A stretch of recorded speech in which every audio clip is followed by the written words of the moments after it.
Bonsoir à toutes et à tous.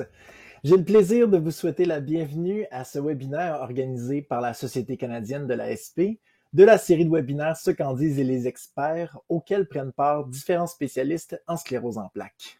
Avec l'avenue du printemps, on va être heureux ce soir de discuter d'activités touristiques accessibles au Québec et d'outils pour vous aider pour bien préparer vos escapades à venir. Merci de vous joindre à nous aujourd'hui. Nous tenons d'abord à remercier notre commanditaire principal Novartis et nos commanditaires partenaires Biogène, EMD Serono, Alexion et Roche, sans qui la tenue de ce webinaire ne serait pas possible. Je suis Jean-Sébastien Lavoie. Il me fait grandement plaisir d'animer encore une fois le webinaire. Je suis impliqué auprès de la société depuis quelques années. J'ai participé entre autres à la web-série Souper Party, à quelques capsules d'informations sur l'ASP et je suis membre du Comité national des jeunes adultes atteints de l'ASP. Avant de commencer, veuillez noter que le webinaire est enregistré et pourra donc être visionné ultérieurement sur notre chaîne YouTube. Vous recevrez un courriel avec le lien vers l'enregistrement lorsqu'il sera disponible. Le lien sera également partagé sur la page Facebook de la Société de l'ASP. Si vous avez des questions pendant la présentation, veuillez les entrer dans la boîte de discussion qui apparaît à l'écran. Bienvenue aux participants qui nous suivent sur Facebook. Vous pouvez également poser vos questions en commentaire. Nous tenterons de répondre au plus grand nombre de ces questions à la fin, après l'intervention de notre experte. Veuillez noter que la Société de l'ASP n'approuve, n'endosse ni ne recommande aucun produit ou traitement en particulier, mais fournit plutôt de l'information pour aider les personnes à prendre leurs propres décisions. Je désire maintenant souhaiter la bienvenue à l'experte qui prendra part au webinaire de ce soir, Isabelle Ducharme. Alors, Bonjour. Isabelle, bienvenue. Bonjour, bonjour. Donc, petite courte bio pour vous connaître. Donc, Isabelle Ducharme, vous êtes présidente du conseil d'administration de Kéroul, un organisme à but non lucratif à but non lucratif qui vise à rendre le tourisme et la culture accessibles aux personnes dont la capacité physique sont restreintes. Vous avez commencé à vous impliquer dans les activités d'insertion sociale des personnes en situation de handicap après être devenu tétraplégique. Durant les 30 dernières années, vous avez animé de multiples conférences, formations et séances de sensibilisation afin de favoriser l'intégration des personnes en situation de handicap. De plus, vous faites partie de nombreux comités consultatifs en lien avec l'accessibilité dans les domaines du tourisme, du transport et de l'intégration sociale. Beau CV. Alors, bienvenue Isabelle, la parole est à vous. Ben, merci beaucoup. Ça me fait vraiment plaisir d'être là avec vous. Comme ça a été mentionné d'entrée de jeu, je ne suis pas une personne qui vit avec la sclérose en plaques. Ma tétraplégie, par contre, fait que je me déplace en fauteuil roulant motorisé. Donc, j'ai l'expérience pré-handicap, avoir fait beaucoup de voyages par moi-même. Ensuite, fait des voyages accompagnés avec un fauteuil manuel. Et maintenant, oui, j'ai besoin de voyager avec quelqu'un pour m'aider à me lever, me coucher, tout ça. Mais dans la journée, grâce à mon fauteuil roulant motorisé, je peux donc faire mes activités comme je le veux. Donc, ça me fait plaisir de vous faire cette présentation-là avec cet angle-là, donc de vous présenter ce qui est possible de faire maintenant qu'on a peut-être des limitations motrices. Vous comprendrez à travers les activités que je vais vous montrer qu'il y aura à la fois pour les gens qui seraient peut-être déjà à utiliser un fauteuil roulant ou des gens qui seraient en perte de mobilité avec un déambulateur, avec une canne ou avec tout simplement une difficulté à faire des longues distances, etc. Vous allez voir que les activités accessibles, ça ne manque pas pour vous occuper au Québec. Alors, si j'y vais avec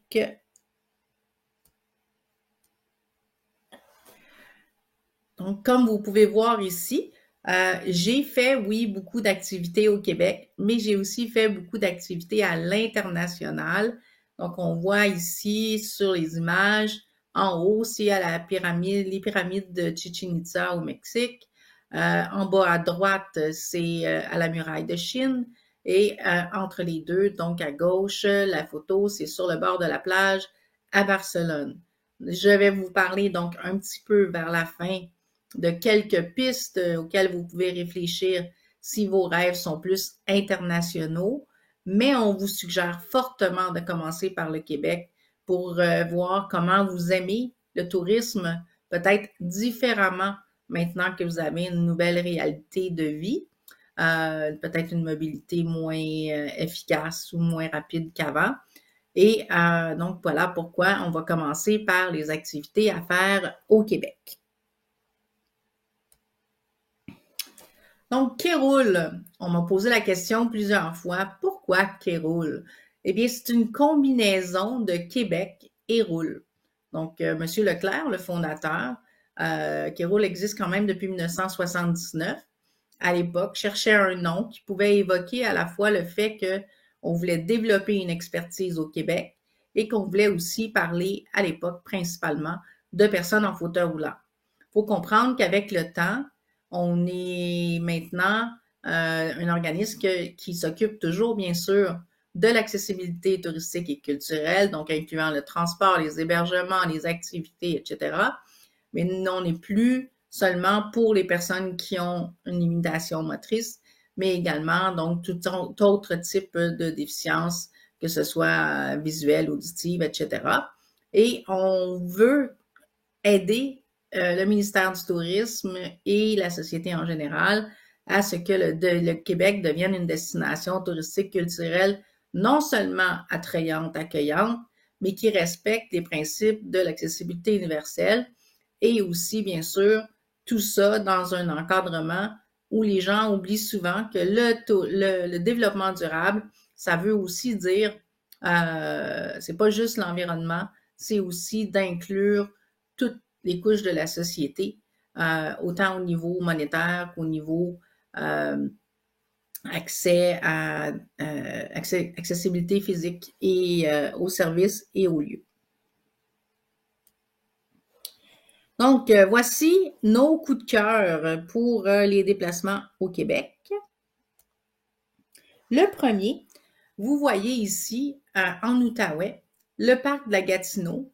Le gros avantage, c'est si vous vous déplacez, si c'est plus compliqué pour vous de vous déplacer vers un point X parce que vous n'êtes pas en voiture, mais vous arrivez par exemple en autobus à Gatineau, bien, sachez que de la ville de Gatineau, il y a un autobus qui se rend directement au parc de la Gatineau. Et au parc de la Gatineau, vous pouvez faire une panoplie d'activités. Il y a des sentiers donc qui sont faits pour être faciles d'accès, peu importe votre aide à la mobilité. Il y a aussi des prêts d'équipement, comme le fauteuil roulant que vous voyez présentement, qui lui permet d'aller dans les endroits qui sont peut-être moins bien adaptés à un fauteuil roulant, mais qui, grâce à ses grosses roues, donc, est plus facile et permet d'être quand même, d'aller dans ces sentiers-là et d'avoir quelqu'un qui va nous pousser grâce aux grosses roues.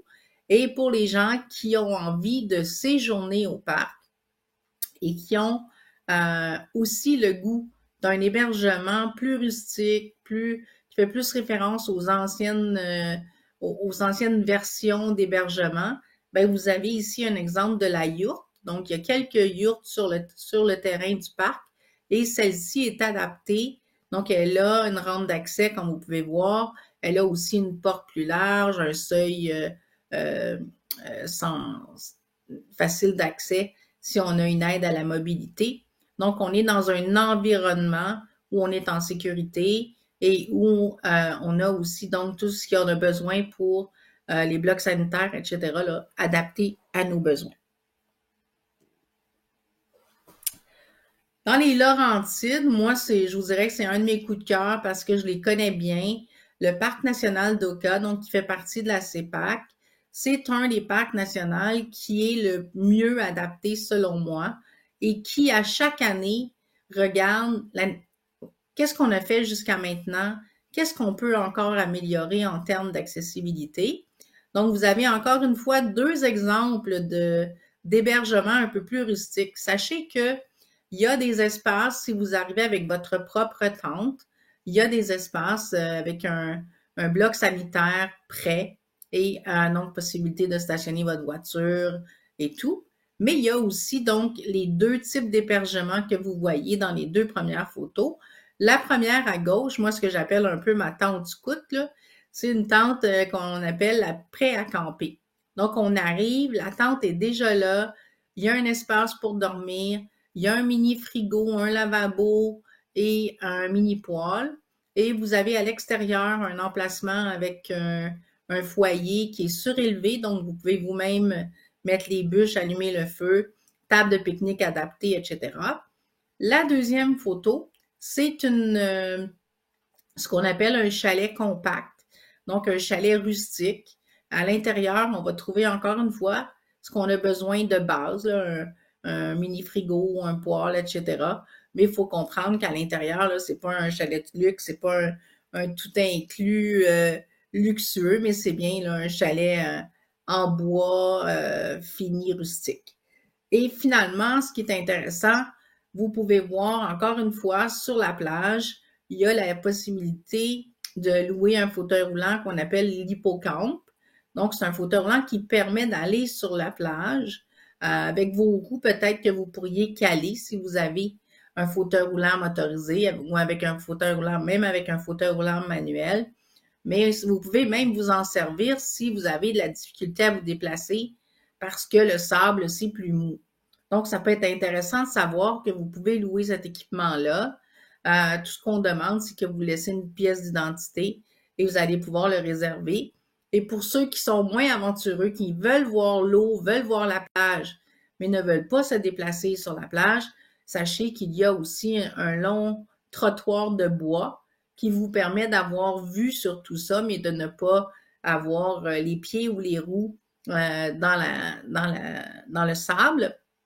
Et ici aussi, on a des sentiers qui sont bien établis là, pour pouvoir y aller, peu importe votre aide à la mobilité.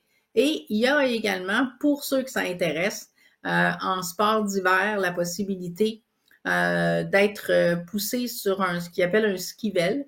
Donc, on met des skis en dessous de vos roues de fauteuil roulant ou ils ont eux-mêmes des fauteuils roulants qui peuvent être qui viennent avec les skis. Et là, vous pouvez vous promener en quiétude avec quelqu'un d'autre qui serait, par exemple, en ski de fond et qui se promènerait avec vous dans les sentiers.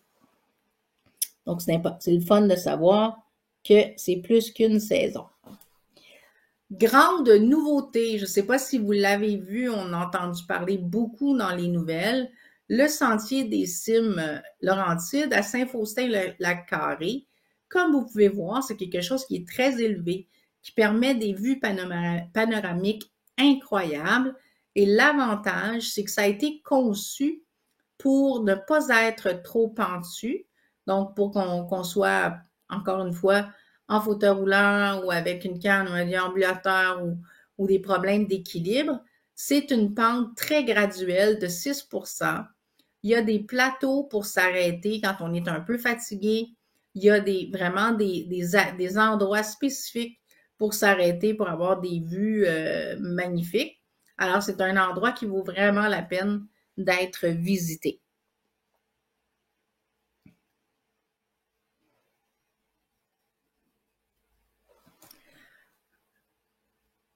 Si on change de région maintenant, dans la Naudière, il y a le parc régional des chutes Mont-à-Peine et des Dalles. Ça fait plusieurs fois que je vois le nom que je me dis, je vais aller faire des recherches pour comprendre pourquoi on a appelé ce lieu comme ça. Je vous reviendrai parce que j'ai encore oublié de le faire.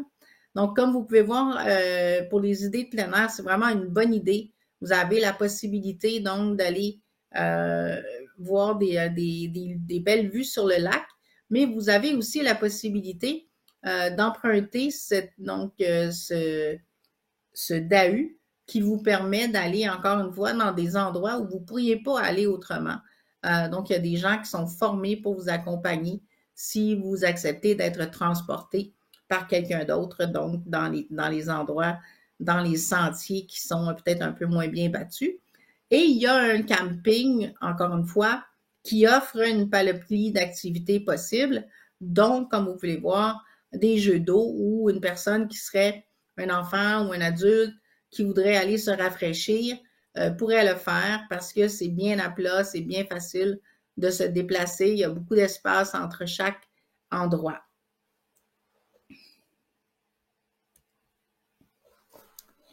Dans les autres activités, Montérégie, lieu où je suis allée souvent quand j'étais toute petite parce que j'ai passé une partie de ma vie à Châteauguay, il y a l'île Saint-Bernard où on a installé des endroits pour profiter du plein air, comme entre autres l'espèce de balançoire que vous voyez ici. Ils en ont adapté une avec une rampe d'accès. Donc, on peut être avec la famille, les amis, en couple, et profiter donc du beau temps et peut-être du petit pique-nique qu'on a apporté pour en profiter. Vous avez également des emplacements de camping, comme vous pouvez voir, avec au camping choisi, où là, on a encore une fois pensé à un espace pour la table de pique-nique adaptée. Pour ceux qui ne savent pas c'est quoi une table de pique-nique adaptée, c'est une table de pique-nique où on a mis une extension et donc la personne qui est en fauteuil roulant ou en quadriporteur peut être au bout de la table à cette extension et ne pas se sentir à part comme avec une table de pique-nique régulière qu'on ne peut pas approcher. Donc, ça peut être très, très intéressant là, en termes d'activité si vous aimez, bien sûr, le camping. Vous avez également, pour ceux qui seraient encore dans la grande région de Montréal, la Montérégie, c'est tout près, il y a le Parc national des îles de Boucherville. Souvent, on en entend parler tout simplement comme étant un parc. On pense plus à peut-être aller faire un pique-nique ou des choses comme ça. Mais il y a beaucoup de sentiers qui sont bien adaptés, encore une fois, et qui vous permettent de profiter à plein du plein air. Il y a aussi donc un endroit où vous pouvez aller vous ressourcer si vous voulez manger, vous voulez faire donc différentes activités. C'est un autre endroit qui est très intéressant.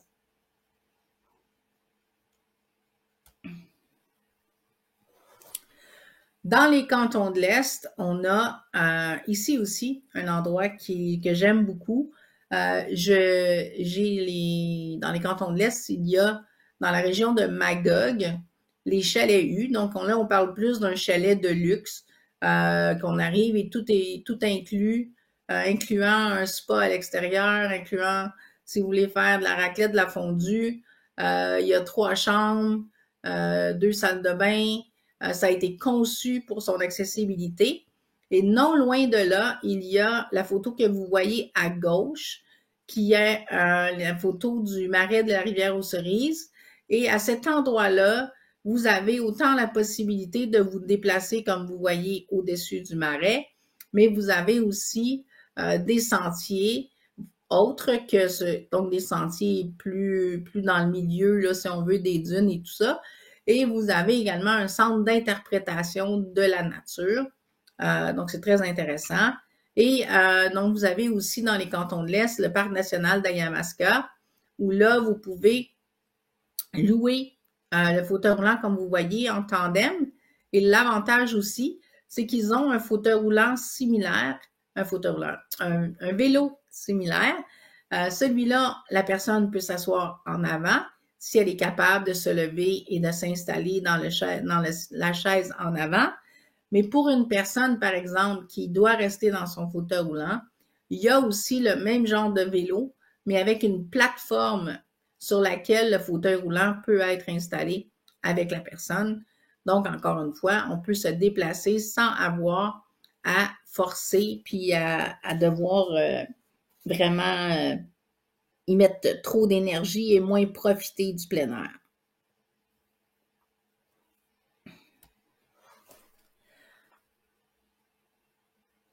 Toujours dans les cantons de l'Est, on a dans la région, donc, on a différents endroits qui sont intéressants. Par exemple, à Frontenac, on a un autre type d'hébergement rustique. C'est un endroit, encore une fois, cette fois-ci, intéressant parce qu'il est 4 saisons. c'est ce qu'on appelle un pod qui donc est encore une fois, comme vous pouvez voir, équipé d'une rampe d'accès avec une entrée plein pied. Donc, c'est rustique, mais c'est quand même confortable et l'accessibilité est pensée pour un de ceux-là, donc pour être plus facile d'accès. Vous avez pour Melbourne, comme vous pouvez voir, il y a des belles installations familiales. Il y a des installations qui peuvent être peut-être un petit peu plus complexes, mais qui sont quand même possibles si vous avez une roulotte adaptée. Et il y a des installations pour le camping, comme vous pouvez voir aussi là, au Parc national du Mont-Mégantic. Donc, on s'assure que dans ces endroits-là, il y a toujours un espace, un bloc sanitaire qui est mieux adapté pour donc plus grand, avec une douche plein pied et donc un meilleur accès à la nature.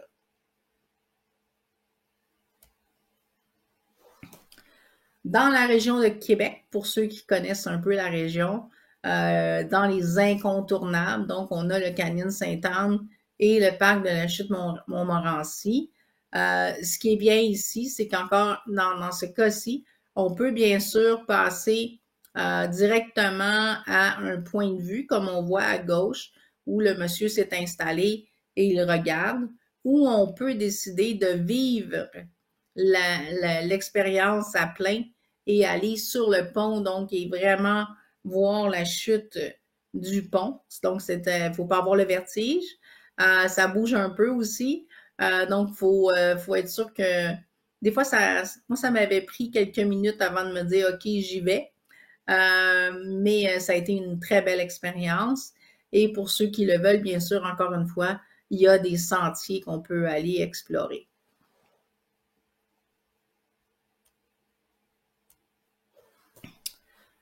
Au Saguenay-Lac-Saint-Jean, on a donc ici, vous voyez, la rivière à Mars, donc, et le centre plein air Bexy à la baie. Dans les deux premières photos, ce qu'on voit, c'est que oui, il y a de l'interprétation de la faune, etc. Mais ce que j'attirerais votre attention sur la photo du milieu, parce que il y a des gens qui nous disent, moi j'aimais ça aller à la pêche avant, maintenant je sais pas où aller, je sais pas comment faire. Des fois, il y a certaines pourvoiries qui sont accessibles ou partiellement accessibles, je vous dirais, mais c'est toujours plus loin les pourvoiries. Alors ici, ce qui est intéressant, c'est qu'on peut aller au Saguenay et comme vous pouvez voir, ils ont installé à quelques endroits sur la rivière des emplacements où on peut, donc il y a une rampe d'accès, c'est un espace réservé et il y a des endroits, deux sections abaissées pour qu'on puisse pêcher en toute quiétude, pas avoir, on a quand même un espace clôture qui nous arrive à peu près aux genoux. On ne veut pas glisser en bas non plus. Mais donc, on a la possibilité de faire cette activité-là en toute quiétude et sans aller trop loin.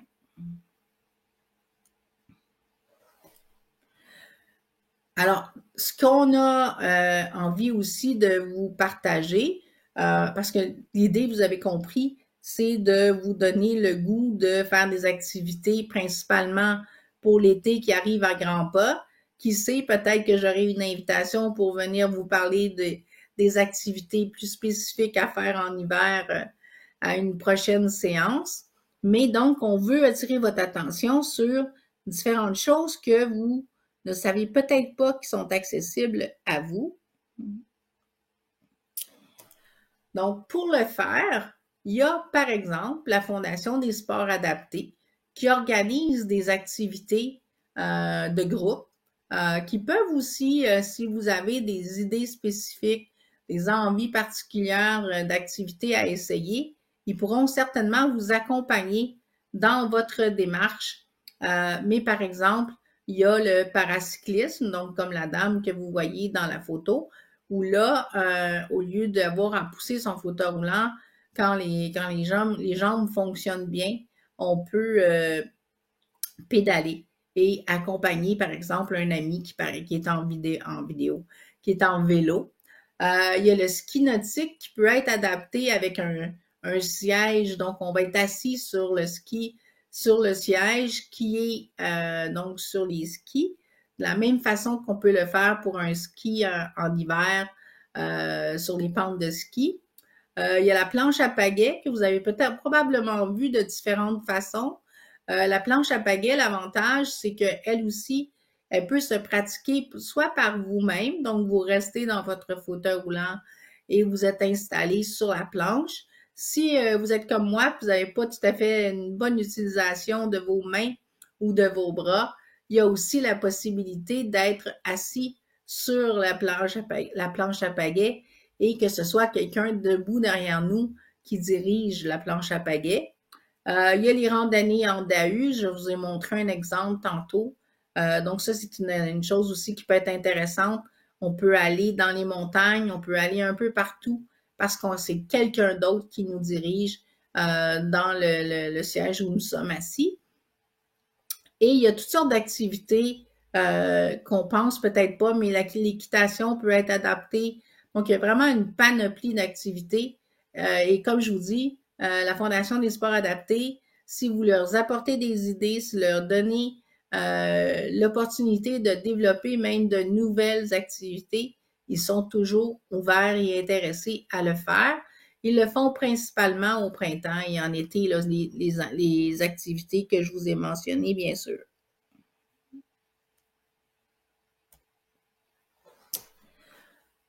Il y a aussi des endroits où vous pouvez avoir du prêt de matériel.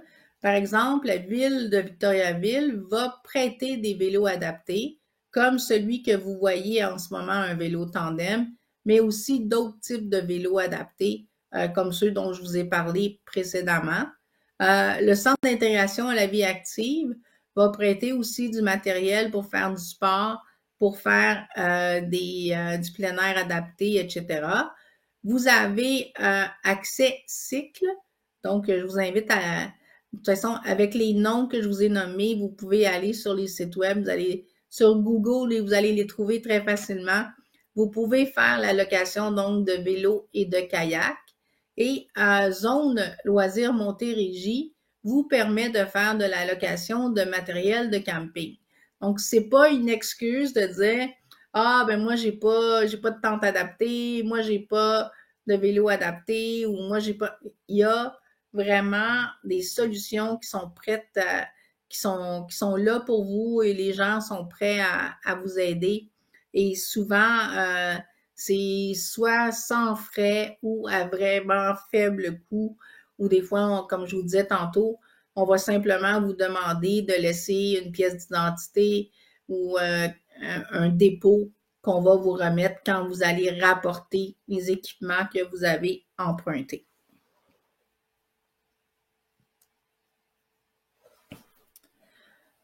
On tenait aussi à vous présenter Bivouac. Bivouac est une agence de tourisme qui existe maintenant depuis quelques années et ils ont l'habitude de faire des séjours guidés plusieurs jours pour des groupes qui sont généralement séparés pour avoir plus de personnes non handicapées dans le groupe que de personnes en situation de handicap pour s'assurer que si on a besoin d'aide dans l'activité, si on a besoin de 2 personnes, par exemple, pour nous aider à pousser le haut d'une côte, si on a besoin donc d'assistants, de rester en arrière pendant quelques minutes alors que le groupe continue. Donc, ils s'assurent vraiment qu'on fasse ça en sécurité, qu'ils aient le maximum de bénévoles possible. Donc, c'est une autre façon de faire des activités originales et qui vous permettent probablement de le faire et de vous sentir plus en sécurité que vous le seriez autrement. Bien sûr, en ce moment, je vous parle de toutes les activités qui sont possibles en plein air, mais vous savez, j'imagine que côté salle de théâtre, les festivals maintenant sont plutôt bien adaptés. Festival d'été de Québec, festival de tous les festivals à Montréal, le Festivois à Trois-Rivières sont sont tous maintenant bien équipés en termes de avoir une estrade pour mieux voir le spectacle. Et souvent, tout ce que ça demande, c'est d'avoir de réserver à l'avance. Vous pouvez prendre une chance le jour même qu'il y ait des espaces, mais si vous voulez être sûr d'avoir votre espace réservé, certainement que de faire une réservation, c'est ce qui est le plus recommandé. Donc voilà ce que je voulais vous dire en gros pour les activités au Québec. Il y en a bien plus, bien sûr. On verra un petit peu plus loin où vous trouvez l'information et aussi comment vous pouvez trouver de l'information sur comment vous y rendre, etc. Maintenant, on m'a demandé quand même de parler un peu mais moi, j'ai déjà vu le Québec ou moi, j'ai déjà voyagé à l'intérieur du Québec et j'ai plutôt des rêves d'aller visiter le Canada, d'aller visiter les États-Unis ou l'international. Alors, je vous fais un petit bout, bien que ce n'est pas l'expertise de Kéroul, on a quand même beaucoup d'informations. On a aussi de la formation qu'on donne pour des compagnies aériennes, pour des aéroports, etc. Donc, et on a nos expériences, bien sûr, de personnes qui se déplacent en fauteuil roulant et avec d'autres types de limitations qui viennent donc renchérir ce que je viens de vous dire. Donc, au niveau des voyages nationaux et internationaux, c'est sûr que l'une des premières choses auxquelles il faut réfléchir, c'est qu'on va avoir à prendre probablement un transport aérien et ou terrestre. Par exemple, si vous voulez aller traverser le Canada, c'est possible de le faire en avion, mais c'est possible aussi de le faire en train. La même chose si vous voulez aller aux États-Unis, vous pouvez le faire en train, vous pouvez le faire en avion, vous pouvez le faire en autocar. Donc, c'est à vous de décider ce qui vous plaît le plus. Moi, je vous dis que personnellement, par exemple, Montréal-Toronto, je préférais le faire en train plutôt qu'en avion, même si c'est un peu plus long, parce que je peux rester dans mon fauteuil roulant quand je suis dans le train ou dans l'autocar, ce qui n'est pas le cas quand c'est l'avion. Si vous voulez vraiment aller à l'international, vous ne savez pas vraiment par où commencer, vous savez que vous voulez aller en Europe, mais par quel pays je vais commencer, par quelle ville je vais commencer, on vous recommande fortement de penser aux villes où il y a eu des destinations des Jeux olympiques. S'il y a eu des Jeux olympiques, automatiquement, il y a eu des Jeux paralympiques et donc les villes ont eu à se rendre plus accessibles. Donc, on peut penser, comme la photo que je vous ai montrée au début, on peut penser à Barcelone, on peut penser à, par exemple, les Jeux qui ont eu lieu à Londres. Donc, toutes ces villes où il y a eu des Jeux olympiques, même si parfois c'était déjà des villes qui avaient une bonne accessibilité, ils ont nécessairement eu à l'améliorer et donc à vous offrir des endroits, des hébergements, des transports, des activités qui sont plus accessibles. Ça ne veut pas dire que vous êtes obligé de vous limiter à ça, mais moi, je vous le suggère fortement. Si vous voulez aller aux États-Unis, je vous dirais que vos destinations de choix de départ devraient être soit Disney ou Las Vegas. Ce sont deux endroits où on ne se casse pas la tête, on arrive et on est pris en charge dès le départ au niveau du transport de l'aéroport jusqu'à votre hôtel. Ensuite, toutes les activités, toutes les salles de spectacle, etc. Tout ça est pensé avec une accessibilité en tête. Si vous faites un voyage à l'international, c'est encore plus important de penser à faire affaire avec un agent de voyage. Vous allez voir plus loin que nous, on en a formé, qu'on a la liste sur notre site web.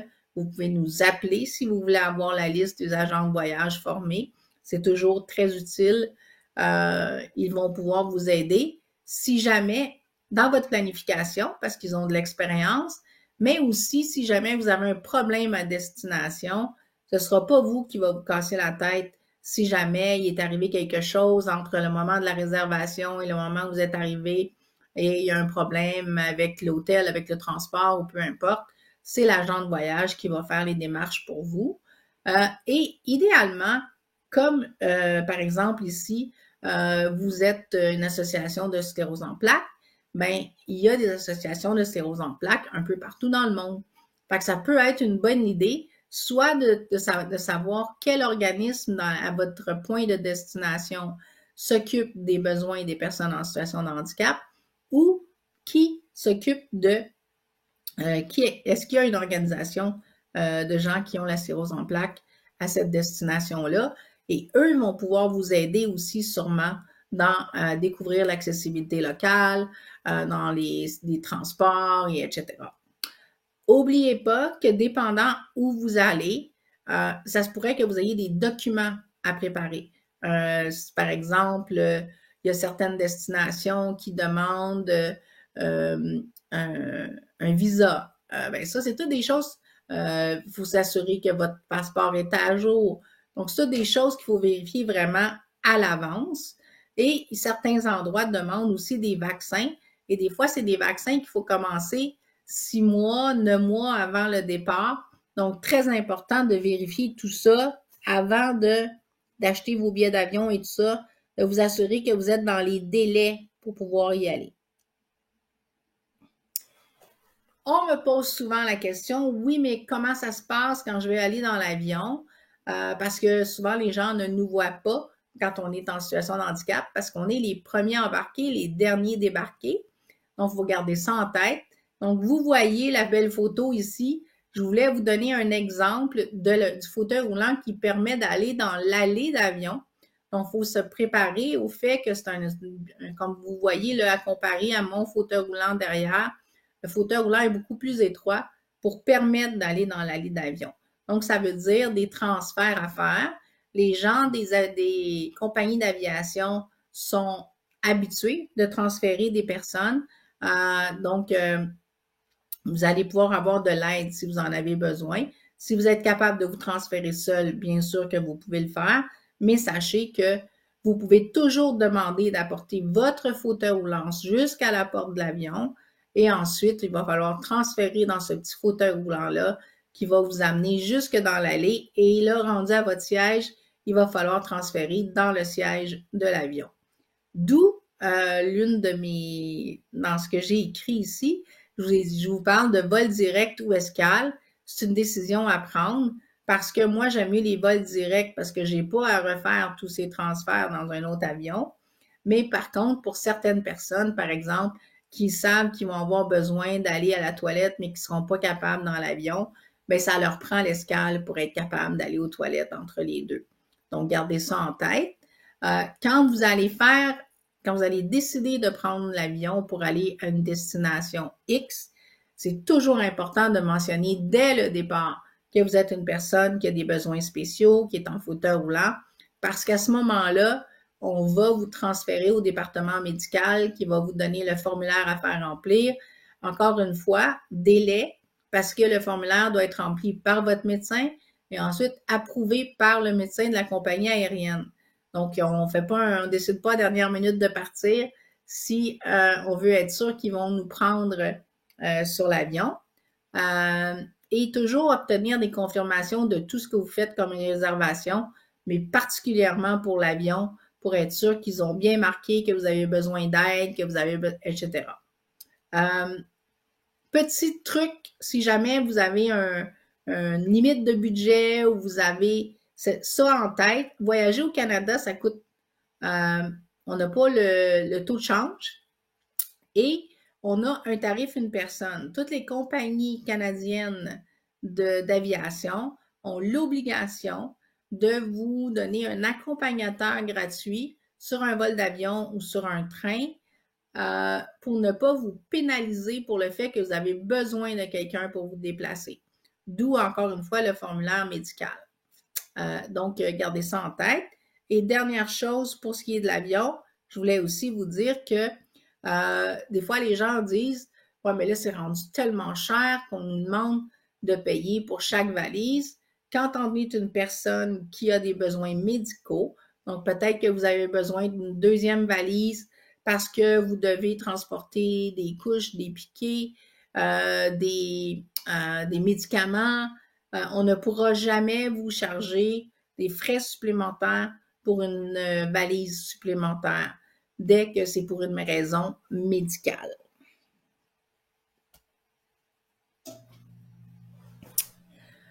Je vous glisse un mot sur les croisières parce que, encore une fois, pour ce qui est de vous simplifier la vie, la croisière est définitivement la solution la plus rassurante de façon générale parce que oui, il y a une grande accessibilité. Il y a beaucoup de personnes du troisième âge qui prennent des croisières. Il y a beaucoup de familles aussi qui font des événements sur des croisières. Donc, les croisiéristes n'ont pas eu le choix avec le temps. Dans les 20 dernières années, de plus en plus, elles se rendent accessibles. C'est rendu un public cible. Donc, maintenant, on a le choix de cabine, les mêmes choix de cabine que tout le monde. On a aussi donc la possibilité de ne pas avoir peur. Par exemple, quelqu'un qui veut visiter le sud, puis qui se dit, moi, mais je parle pas espagnol, moi, mais d'un coup, j'attrape des microbes ou peu importe. Mais quand vous êtes sur une croisière, c'est une formule tout inclus. Donc, vous savez où vous allez coucher, vous savez que c'est propre, vous avez un service médical sur place, vous avez vos repas inclus si vous voulez, si vous pouvez toujours manger sur le bateau. Vous avez plusieurs options d'ailleurs de restaurants sur les bateaux, souvent plein d'activités. Moi, je connais des gens qui font des bateaux des croisières puis qui débarquent jamais du bateau parce qu'ils trouvent qu'ils ont besoin, tout ce qu'ils ont besoin est sur le bateau. Pour les gens qui sont un peu plus inquiets, qu'est-ce que je fais si je tombe malade? Encore une fois, pendant que je suis au Mexique, en République ou peu importe, on a un service médical sur place. On peut se faire répondre en français et on a aussi des compagnies de location d'équipement. Vous avez besoin d'un lève-personne, d'une chaise de douche. Donc, tout ça est possible pour la croisière. Petite chose à retenir par contre, quand vous allez faire vos réservations, ça se pourrait qu'on vous dise, il y a un transport inclus entre l'aéroport et le navire. Mais gardez en tête que c'est probablement pas un transport qui est adapté. Donc, il va peut-être falloir vous-même réserver un transport adapté ou parfois la compagnie de croisière ou l'agent de voyage va vous aider à trouver un transport adapté et va l'inclure dans le prix ou va vous charger un petit extra. Et retenez aussi que quand on vous dit qu'il y a des excursions, des croisières qui vont arrêter à certains endroits et que vous allez pouvoir débarquer, ben si vous n'êtes pas capable de descendre les marches pour aller dans le plus petit bateau qui va vous amener sur le sol, ben il faut demander des bateaux qui vont arrêter exclusivement dans des endroits où il y a des quais. Et comme ça, vous allez pouvoir, comme vous le voyez, là, ici, j'ai pu débarquer parce qu'il y avait un quai. Donc, gardez ça en tête également quand vous faites vos recherches. Fait que là, on va tomber plus dans comment vous pouvez trouver toute l'information pour vous aider. Donc, la première chose, comme je vous disais tantôt, quand vous allez sur le site web de Kéroul, donc le kéroul.qc.ca, vous avez ici une section services aux voyageurs et à l'intérieur de cette section-là, vous avez les noms des agents de voyage qu'on a formés un peu partout au Québec. Gardez en tête que on peut bien sûr, peu importe où on est dans la région, dans la province du Québec, maintenant, tout peut se faire par Internet. Donc, c'est pas obligé d'être un agent de voyage qui est à côté de chez vous. On a également, pour vos déplacements au Québec, vous avez sur le site web de Kéroul, tout de suite sur la première page, cette section-ci, où vous pouvez faire des recherches en fonction de je cherche un attrait, je cherche un hébergement, un hôtel, un camping, je cherche un transport. Vous pouvez y aller par région. Si vous savez la ville, vous pouvez la nommer. Et ensuite, à droite, vous pouvez cocher aussi ce que vous avez besoin Par exemple, est-ce que j'ai besoin d'un lit avec un espace en dessous pour mon lève-personne? Est-ce que j'ai besoin de 2 lits? Est-ce que, par exemple, j'ai besoin de savoir s'il y a un stationnement réservé parce que je conduis mon véhicule? Donc, vous pouvez cocher tout ce dont vous avez besoin et ça va vous sortir la liste de ce qui est disponible et que Kéroul a évalué, a donné une cote accessible, partiellement accessible. Ça veut dire accessible, on peut aller partout, peu importe nos limitations, alors que partiellement accessible, ça, vous pouvez aller voir quand même. Et là, ça va vous dire, c'est peut-être parce qu'il n'y a pas de barre d'appui dans la toilette du musée. Puis là, ben, vous savez si vous pouvez, si vous n'avez pas besoin de la barre d'appui, c'est pas grave. Si vous savez que vous pouvez attendre pour aller aux toilettes, c'est pas grave, mais au moins vous le savez avant de partir. Vous avez le site Le Québec pour tous. On va tout migrer ça sur un même site dans la prochaine année. Pour l'instant, ce sont des sites indépendants. Donc, le site Le Québec pour tous, c'est un site web où vous avez à ce moment-là plus d'images, plus de vidéos. Vous avez aussi la possibilité de faire votre propre itinéraire, comme vous pouvez voir ici à l'écran. Et par la suite, vous pouvez même l'imprimer ou le sauvegarder pour pouvoir faire donc votre séjour en toute quiétude.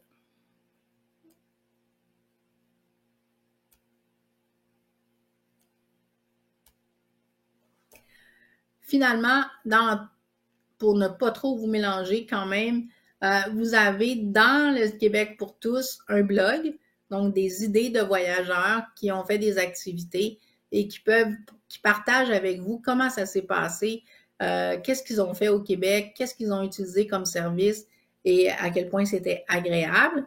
Et vous avez aussi notre site où on parle plus de choses, non seulement d'ici, mais de l'international, qui est voyageaccessible.com, encore une fois, des idées de sortie de gens qui les ont exécutées.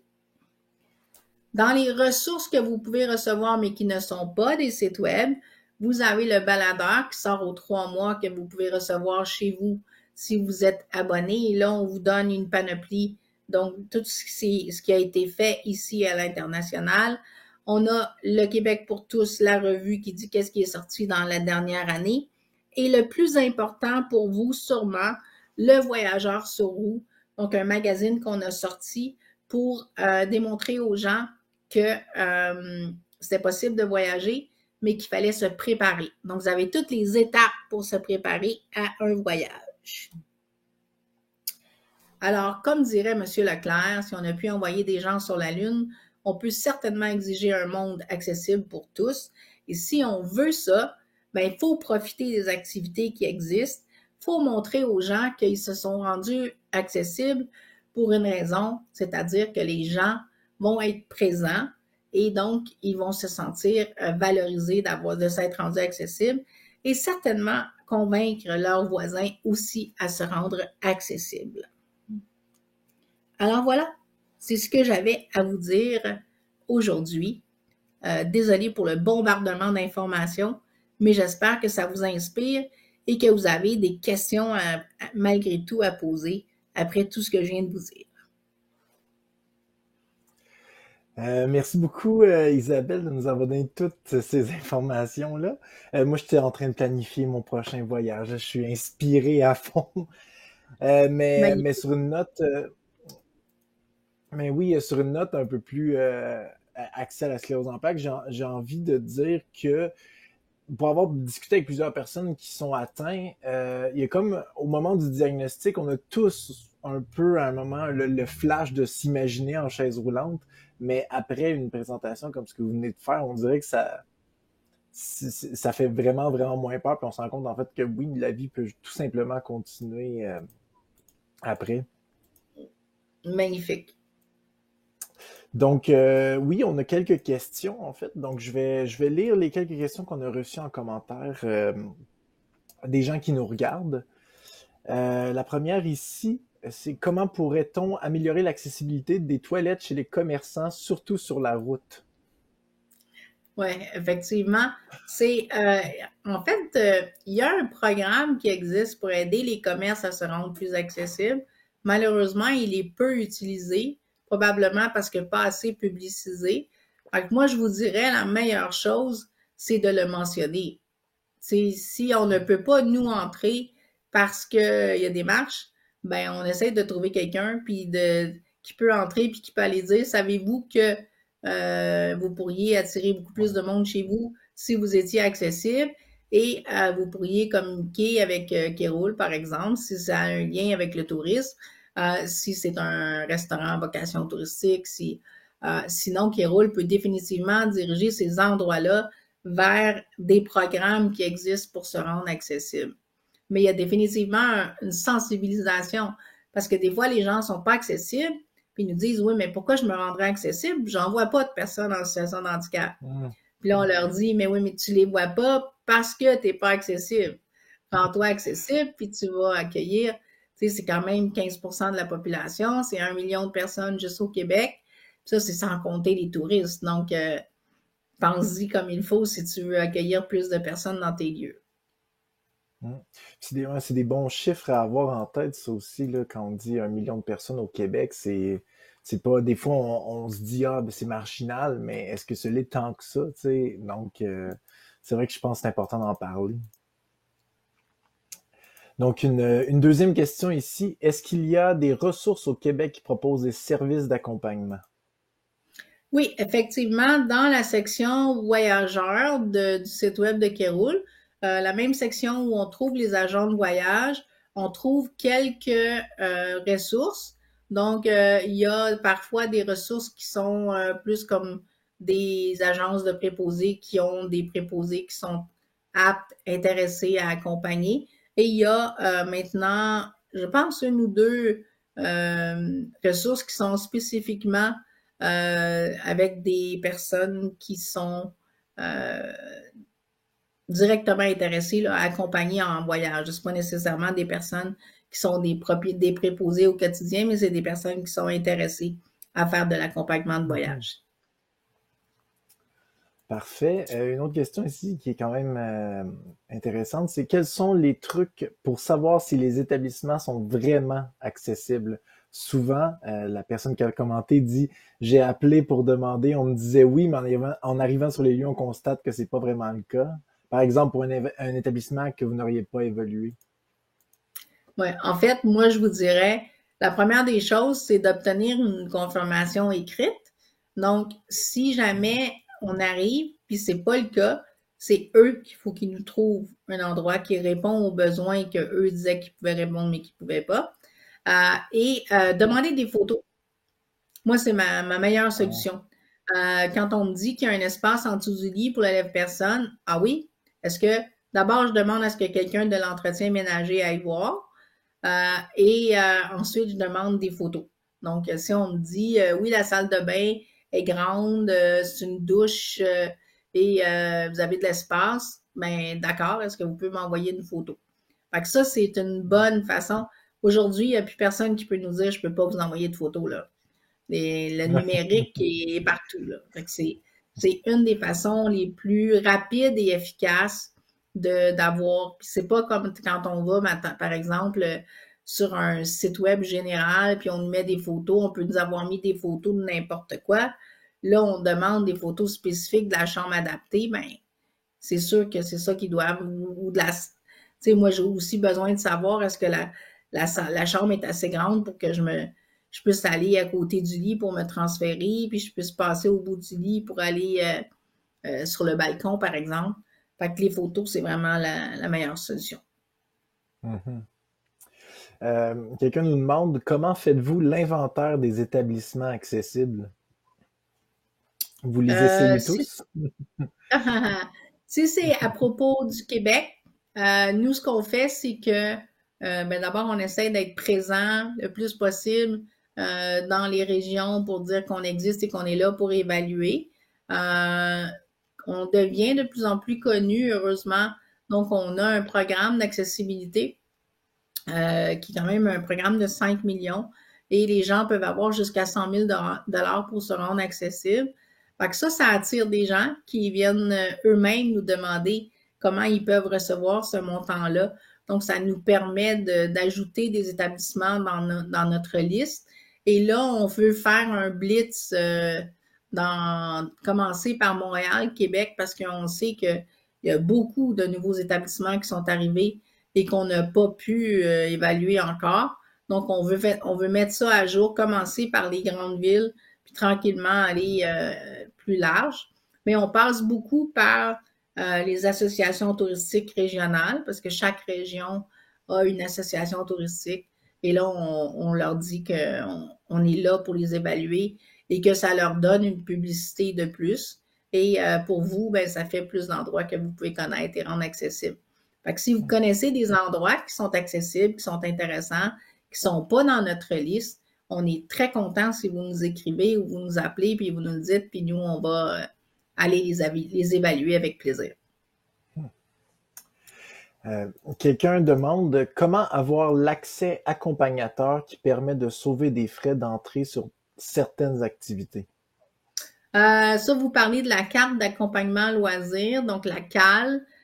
Il faut aller, c'est Zone Loisirs Montérégie, donc qui la gère.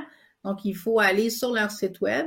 Mais si vous allez, encore mon fameux Google, là, si vous faites carte à l'accompagnement loisir, vous allez trouver toutes les coordonnées pour la réserver. Si vous pouvez pas prendre de notes en ce moment ou vous en souvenez pas, gênez-vous pas, vous appelez chez Kéroul et la réceptionniste va être contente de vous donner les coordonnées. Mais souvenez-vous aussi que dans ma fameuse section service aux voyageurs de notre site web, il y a aussi toute une section sur les différentes, parce que oui, il y a la CAL, mais il y a d'autres types de rabais que vous pouvez avoir aussi. Donc, toutes les coordonnées sont là pour, malheureusement, toujours une carte pour chaque type de rabais qu'on peut avoir à l'accompagnateur, que ce soit au niveau des transports, des activités ou autres. On cherche là aussi à simplifier les choses, à avoir une carte. Tous les organismes se battent pour avoir une carte qui dit, écoutez, j'ai besoin d'un accompagnateur. Est-ce qu'on peut utiliser la même carte, peu importe ce qu'on veut faire?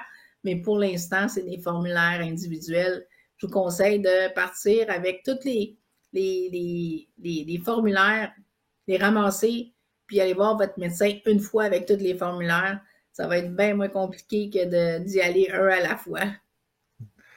Ouais, on sent que vous parlez quand même d'expérience aussi, fait que c'est toujours rassurant.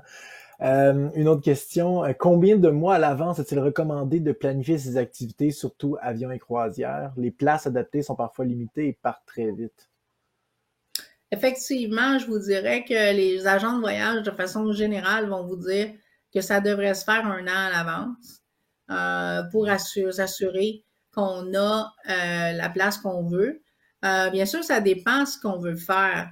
Si nos besoins sont très pointus, comme dans mon cas, j'ai besoin d'un lit sur pattes pour pas se prendre le lève-personne. J'ai besoin de 2 lits parce que c'est ma préposée couche dans son propre lit. Donc, c'est sûr que quand on a des besoins précis comme ça, ben, c'est encore plus important de se prendre longtemps d'avance. Mais tu sais, il y a des solutions aussi. Si on veut moins avoir à planifier ou si on veut y aller dans des saisons moins achalandées, qui vont moins être dérangeantes parce qu'il y a plein de monde partout où on va, ben choisir d'y aller en basse saison.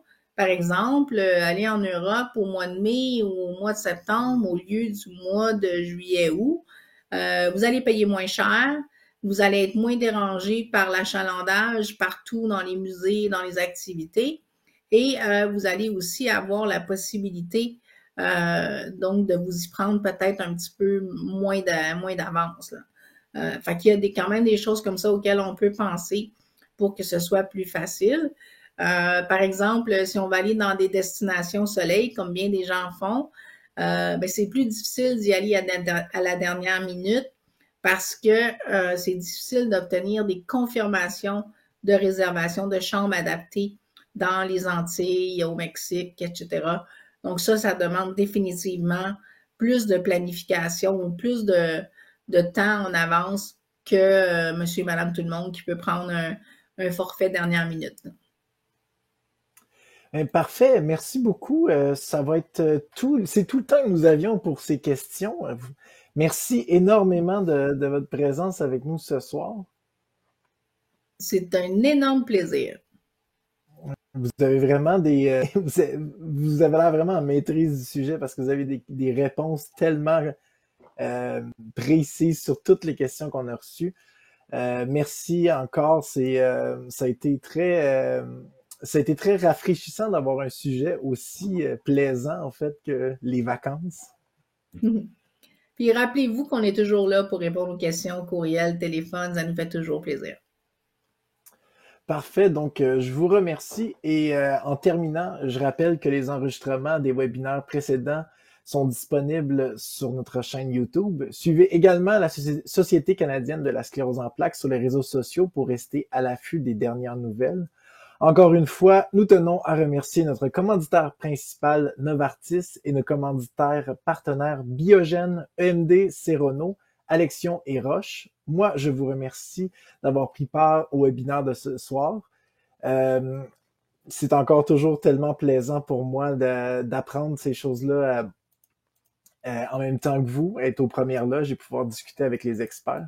Alors, j'imagine que je serai là la prochaine fois. Alors, je vous dis à la prochaine. Bonne fin de soirée.